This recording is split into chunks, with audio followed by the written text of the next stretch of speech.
Hello everyone, and welcome back to WolfQuest Anniversary Edition with Saga. I know it's been a little bit, but I hope you all have been having a wonderful January so far and are eager to dive right back into it with Sage and I today.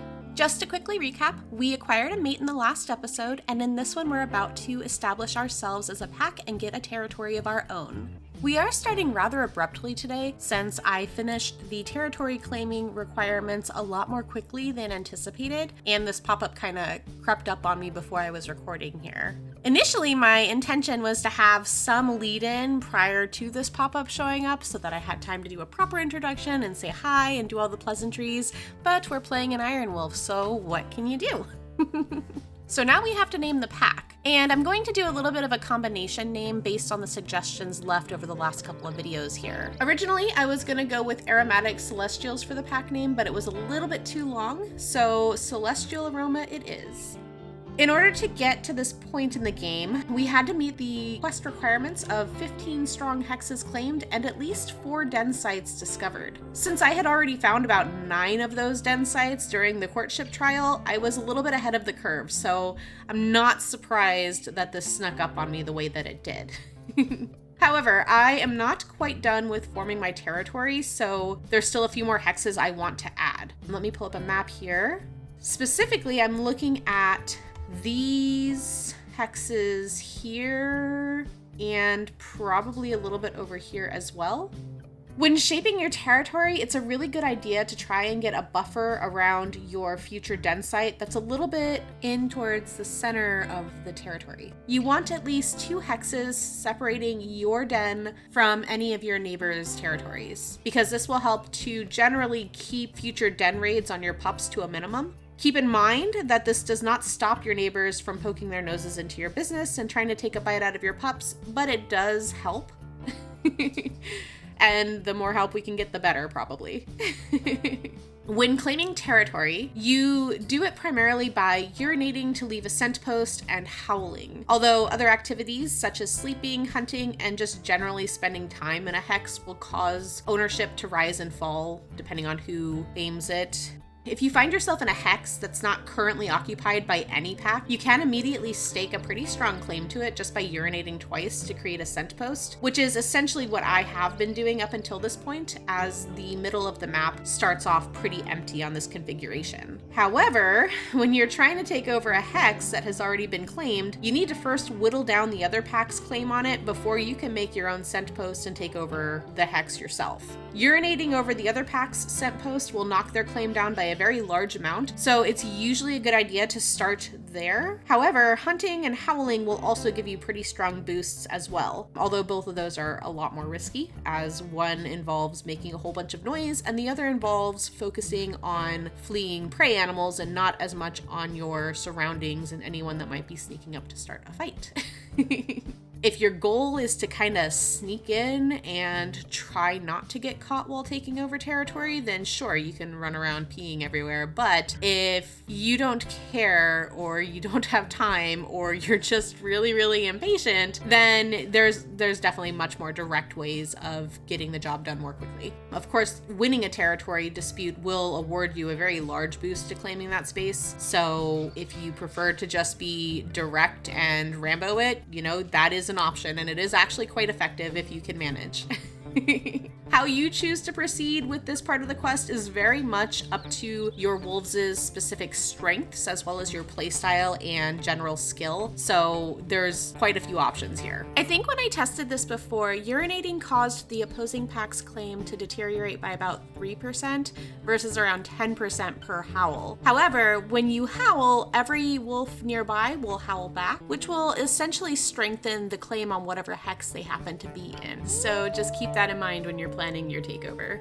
Alright, moving back into the gameplay now. I'm gonna go ahead and fast forward through the rest of my territory claiming, and if anything interesting happens along the way, we'll stop and chat about it. Otherwise, we'll pick up after I've selected a den and proceed from there. In the meantime, please enjoy some music from the WolfQuest soundtrack, and if you would like to download it for yourself, I'll go ahead and leave a link in the description below. Hopefully this doesn't take too long. See you soon.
Alrighty, so that took a lot longer than I thought it was going to, but we finally have our territory chunk carved out to the point where I'm satisfied. You may have noticed while we were running around that I got a hex invasion pop up more than once, and we're going to go and address that finally. Cottonwood Creek has kind of been a thorn in our side this whole time. I've had to reclaim territory hexes from them at least once or twice, and it's really slowed down the entire process. So we're gonna run over there and finally deal with them because they have just been a pain. I did a lot of running around in the bits that I cut out, and you didn't really miss much. It was basically just a lot of running around the map, marking territory until it was up high enough to where I was satisfied, and basically getting my tail handed to me repeatedly. Every time we ran into a bunch of wolves and I had to fight, it was just not going well. I have no idea what was going on. I suspect that it has something to do with the fact that I'm using a wireless keyboard with this setup, and it is not a gaming keyboard. So I think there's some latency or lag in the inputs here, and that has caused me a lot of problems so far. It really has been frustrating, to say the least. And the footage is kind of janky because you'll see a lot of me running around, supposedly running into wolves when I'm trying to bite them, or just running in circles for no apparent reason. It was really, really dumb. So I spared you from that. You're welcome. I will have to invest in a gaming controller or a gamepad or maybe an actual gaming keyboard at some point, because I really don't see this going well when I have to protect my pups and nothing is working as expected. Okay, so time to take care of these interlopers over here in this weekend hex. I'm not overly fond of where the hex is located, only because there's a giant cliff and then a river that I have to cross to get to it. So once the pups are born and I'm having to protect and provide for them, I don't know how strongly I'm going to try to fight for this one. But as of right now, it is part of my territory and I want it back. So that's what we're going to do. We're going to go and take it back, and that will be that. Now, we are at that annoying cliff that I was talking about, and during my efforts to claim territory, I actually have slid and fallen down this cliff more than once. Obviously not to the point of dying, but it was annoying and did cause injury, so we're going to find a safer way to get across, which I think is just down this way. Yeah, just down this way. This way I'm not falling to my doom. And also, my wolf is exhausted. So you may have noticed that. I have no stamina right now, and my purple bar is non-existent. I do not recommend this. I will preface my next portion by saying that. But during the territory carving quest, I do tend to not sleep ever. And that's because the AI of the rival wolf packs in this game is very aggressive with territory claiming during this season. And the more you sleep, the quicker the available territory depletes to nothing, and then you have to fight more for what you want. So I usually will begin the quest by claiming as many of the available open hexes as I can before I allow my wolf to sleep, which isn't the best, because if I do end up having to contest territory with someone, I start at a disadvantage because I have no stamina. So this is what we're going to do for this fight, obviously, because I have decided I'm not going to sleep. I'm just going to dive right in. But I will do a pack rally first, because why not? You know, maybe it'll boost a little bit and help. Surely that's the case, right? That's what it's there for. You howl, you get a little pack rally going, and it did nothing. All right, cool. Okay, so I guess we're charging in and giving these wolves a piece of our mind with what little stamina we actually do have. We'll see how this goes. I'm not optimistic here. They're not happy to see us, obviously. They want to claim this territory for themselves, and they're like, whoa, whoa, whoa, back off. We're taking over here. What do you think you're doing, man? I don't know. And they are not scared of us. Look at that aggression meter versus their flight meter. It is high. And here I am fighting with no stamina. Oh, this is gonna go great. I'm so excited. Oh no, they're biting my mate so much already. Oh no. Oh no. At least I'm getting some good bites in, yeah. I'm also getting a lot of ring around the rosy and getting my face bit off as well. Oh, why do I do this to myself? Get off of me, no! I keep biting, but I have no stamina, so I can't latch on. Oh my gosh. No, stop biting us. They work so well together. Okay, so, get off. Yeah, so doing this without any stamina, not recommended. This is not a pro tip, you guys. Don't follow my example, please. Or you're gonna be in for a world of hurt. Get off of him! Get off of me! Yeah, so like I said, the fighting is not going well because my keyboard, I don't know what it is. There's just this lag when I go to try to bite and it's not working. Get off my leg! No! I need to get a game controller. I do. I think I might switch to one after I'm done with this fight if I quit getting bit. And my mate is getting bit too. These two are relentless and they're very good at like jumping in to defend each other. They're actually kind of a good team. I'm not as good a teammate as they are apparently. Oh my gosh. Hopefully we can run them off pretty quickly, although the fear bar is not going up very fast as we're biting here, so I'm kind of worried a little bit. Don't bite. Oh no, don't bite me. Oh no, I got a minor injury. They're really tearing us up. I wasn't kidding, you guys. I really am. I really do just keep getting my tail handed to me here. I swear it's this keyboard. It has to be, because I can't imagine that they've upped the difficulty quite this much. Or, you know, maybe they have. Maybe I'm just unaware of how difficult challenging is now, and they just broke my leg. Oh my goodness. Get off of my mate. Oh, this is not going well. We may actually have to abandon this fight and come back later after I've slept. Holy cow. Oh my goodness, they are really just destroying us. Oh my gosh, no! Oh no! They killed my mate! They killed him and I didn't even get a chance to actually name him yet. Oh no! Okay, yep, this isn't going well. We need to go. Well, I need to go. My mate's dead. He's not going anywhere. Oh no! Oh, that was not what I was expecting to happen. That's not how I planned for this to go. It's entirely my fault. I wasn't paying attention. Yeah. Yep. I gotta find a new mate now. Crap.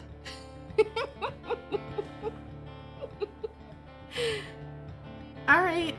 Well, I guess we're finding a new mate all of a sudden. Jeez. Yeah, guys, that was entirely my fault. I was not paying attention to my mate's health. I should have abandoned the fight a lot sooner than I did, and I paid the consequence for it. Now I've got a broken leg, no stamina, no mate. I don't even know if I can catch this rabbit. You guys, this is not good. I know the series so far I've been trying to treat kind of like a tutorial for how to play these early quests. This is a lesson of what not to do. Pro tip 1, have a keyboard or controller with inputs that are actually working appropriately. Pay attention to your health and your mate's health, and don't foolishly run into battle with no stamina. Oh no.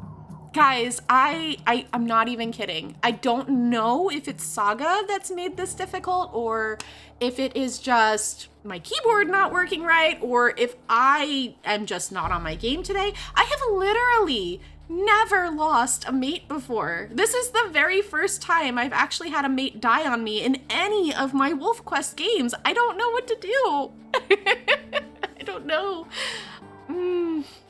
Well, okay, so clearly we need to get a new mate, but I first need to get out of this territory that's not mine. In a blind panic, I ran the wrong way. So I need to get out of this territory before those two come and bite my butt again here. I'm definitely in no condition to fight anyone anymore. I need to save my tail.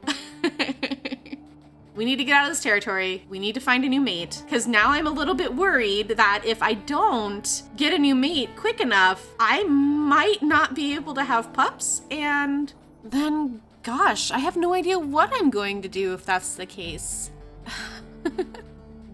I don't even know. I've never had this happen before. And especially, we've never had Saga either. So I don't know how this affects anything. This will be interesting. I don't know. We're going to have to see who else is out there, I guess. I guess I won't be taking a mate from a rival pack for this gameplay any longer. I don't really feel like seeing if there's anyone else in the opposing packs to go for because they all hate me now. And it might just be easier to see if there's any eligible bachelor wolves out there who are looking for a mate. With all that being said, you guys know what time it is. That's right, it's time for the Bachelorette WolfQuest edition. We found 3 young Romeos with their sights set on Sage. Who will win her heart? And who will be left with a broken howl? Let's find out. Bachelor number 1 is a freshly dispersed 1-year-old from Coyote Creek who's ready to take on the world. What he lacks in experience, he makes up for with an eagerness to explore and a heart full of affection. He's ready to find someone to share the journey with as he seeks out a new territory of his own. Bachelor number 2 is a slightly more seasoned traveler with a quiet intensity. Raised in a faraway pack, he's spent the last few moons traveling alongside his older brother, learning about the world and his place in it. Although his approach is boldly forward, his words are few. He's not actively searching for love, but he may be open to the right connection. And finally, Bachelor number 3, the eldest and most experienced of the bunch. He's come back home after a failed attempt at finding his place in the world, and though burned by love in the past, he's ready to give it another shot, hoping that this time he can make a connection. Tonight, sparks will fly, hearts will race, and the journey to find love on Hellroaring Mountain begins. Who will be the lucky suitor who walks away victorious? It's Bachelor number 3. We went with Bachelor number 3. Alrighty. All joking aside, we did go ahead and take the older male from the Painted Rocks group, and I went ahead and cleaned up our territory a little bit after taking him on as my mate. We took back the territory that Cottonwood Creek stole from us. And now that my territory is more or less where I'd like it to be prior to jumping to the next quest, we are going to move forward with accepting our new friend here as our official second mate. There's my achievement unlock. And I'm going to go off of a naming suggestion from the comments. We're going to name this guy Draco. I wanted to thank everyone who took the time to engage with me in the comments over the last couple of videos and leave name suggestions. I did like a lot of the suggestions that I received, so I will likely be using many of those, if not this litter, in the next few litters. I'm very excited to see where this video series goes, so stay tuned. Your name may still be used even if it's not used initially. Once my mate finishes eating up here, we are going to move forward to the next quest where we will select a den site in preparation for our new litter of pups. We did have to fight a Wolverine off from this carcass, so he does need to eat up a little bit. He's a little bit injured, so I'm going to let him fill his belly up, and then we're going to go ahead and move forward with the next quest line. I'm really glad that getting my mate killed accidentally did not screw up this part of the quest for us. I was really worried about that because I didn't know what to expect, but it looks like we're all good. We've moved forward into springtime now, and the snow has melted, our wounds have healed, a couple of months have passed, and now it's time to find a den. I am going to quickly check my territory, make sure that everything looks good and that nothing has been stolen, and then we're going to move forward and select a den finally. Hooray! All right, I gotta be honest with you guys. I have been running around this map for a hot minute looking for the den that I wanted to use for our pups, and I cannot remember which one of the dens in my territory it is, actually. It's a little bit embarrassing, but I've been to like 4 or 5 different dens, and I'm like, this is the one, this is it, and it's not it. I am looking for a very specific den in this central-ish area of Hellroaring Mountain. It's a rocky outcropping that kind of sits on top of another rocky outcropping, and I think this might be it. It looks, well, it looked right from the distance. This isn't it either. Darn it. This is a den. I don't mind this den, but it's not the one that I was looking for. It does have a kind of similar terrain outside with this nice open area and pretty good sight lines all around it. So I feel like I should be able to defend against any threats that come knocking on my doorstep here. It is a little bit closer to the eastern edge of my territory than I'd like it to be, so I might end up taking a little bit more of Coyote Creek's hexes just so I can feel a little bit safer with the pups. But that'll be something that we deal with in the coming seasons here. I think for now, this is going to be fine, and we will just make do with what we have and see how it goes. But before that, we're going to head south for a second here and shore up this little weakened hex. I don't think that a hex in the middle of the territory that's a little bit weaker will invite guests, but I really honestly don't want to chance it just before giving birth to a fresh litter of pups. So we're going to bring this back up to 100%, and then it is time, you guys. It is finally time to go ahead and welcome our first litter of pups. The Celestial Aroma Pack is ready to grow, and it took us such a long time to get to this point that I think it's well deserved. Now, this den is an open den, so that means we're going to have more trouble from eagles likely, but not as much from cougars, which is honestly completely fine by me. I would much rather deal with an eagle than a cougar any day. So we're going to go ahead and name this the Sheltered Crevasse Den, and in the next video, we will welcome our very first litter of pups. I am so excited, and I hope to have that video out for you guys very soon. If you're having a good time here, let me know. I really enjoy reading your comments. And if you haven't already, go ahead and subscribe to the channel so that you can get notified when the next video is out. Until then, I hope you guys have a wonderful rest of your day. Bye-bye for now.